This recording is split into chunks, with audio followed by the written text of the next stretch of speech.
"Please don't hurt me. I can't move," the girl cried. The biker's response melted hearts. The sun hung low over the winding back roads of Cedar Hollow, casting long shadows across the gravel that crunched under heavy tires. Jack Turner rode alone, as he always did, the rumble of his Harley echoing through the quiet pines like a heartbeat. Leather jacket, weathered boots, a beard shadowed with time. Jack looked every bit the hardened biker the townsfolk whispered about. But beneath that rough exterior lay wounds no one saw. A broken marriage, a daughter lost too soon, and years spent burying grief in miles and silence. Then he saw her.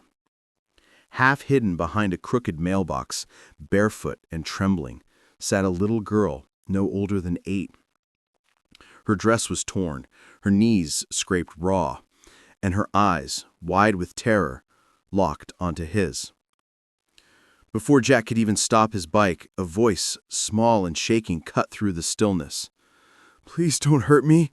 I can't move." The words hit Jack like a punch to the chest. He killed the engine. The sudden silence felt deafening. Slowly, he stepped off the bike, raising his hands to show he meant no harm. "Hey now," he said, voice softer than anyone in Cedar Hollow had ever heard it. "I ain't gonna hurt you, sweetheart. You're safe." The girl, Lily, didn't speak first. She just stared, tears carving clean tracks through the dust on her cheeks.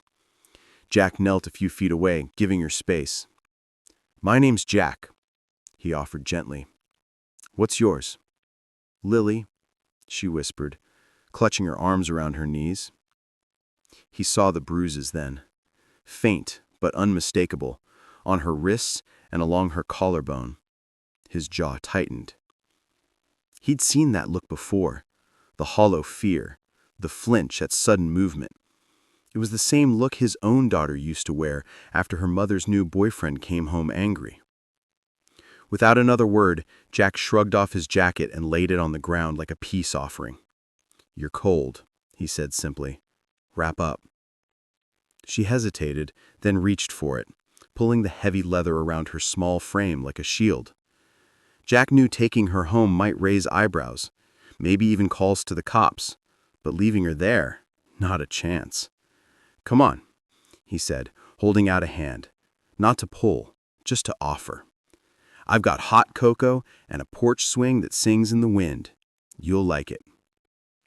And so began the most unexpected chapter of Jack's life. At his cabin, nestled deep in the woods, quiet and cluttered with old tools and faded photos, Lily slowly came out of her shell. Jack didn't push.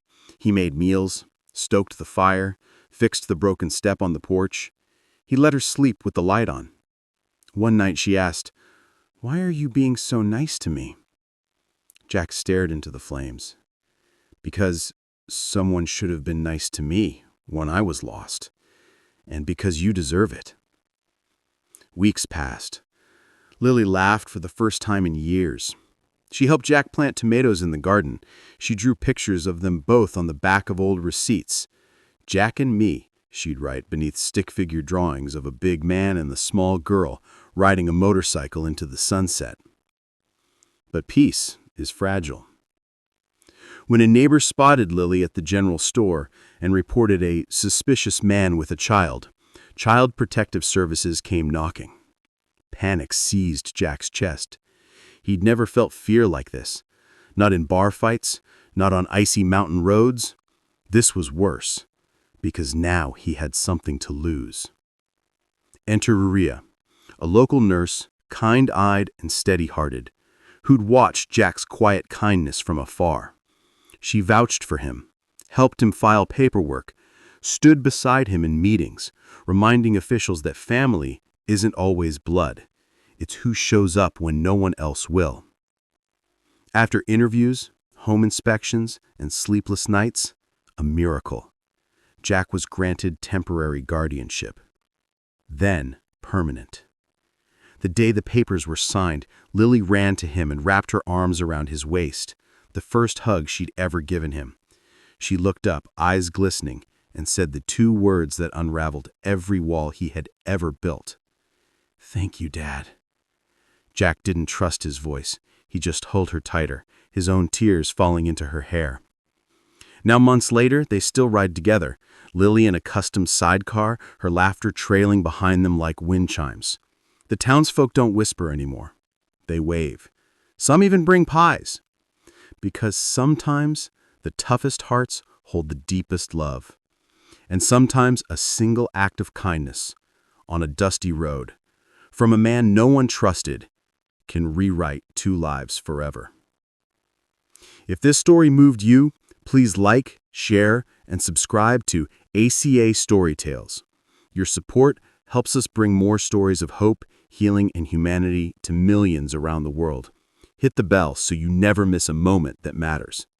Because everyone deserves a second chance and someone who sees them.